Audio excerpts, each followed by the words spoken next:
बाळासाहेब नसते आणि शिवसेना जन्मास घातली नसती तर काय झालं असतं?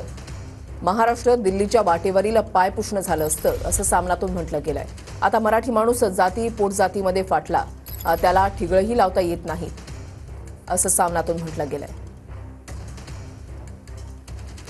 शिवसेना प्रमुख नसते तर सामनातून काय म्हटलं गेलंय? बाळासाहेब ठाकरे नसते आणि त्यांनी शिवसेना जन्मास घातली नसती तर काय झालं असतं?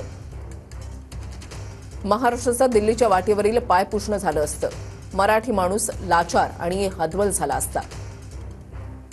शिवसेनारूपी कवच कुंडले अमित शहांनी मोडून ती कुणा तोत्या शिंदेच्या हातामध्ये सोपवली. मराठी म्हणून ज्यांनी एक केलं ते मराठा, मराठेतर, ओबीसी, धनगर, माळी, वंजारी अशा तुकड्यांमध्ये फुटून एकमेकांशी लढत आहे. बाळासाहेबांचा महाराष्ट्र भाजपच्या शहा फडणवीसांनी गलितगात्र केला.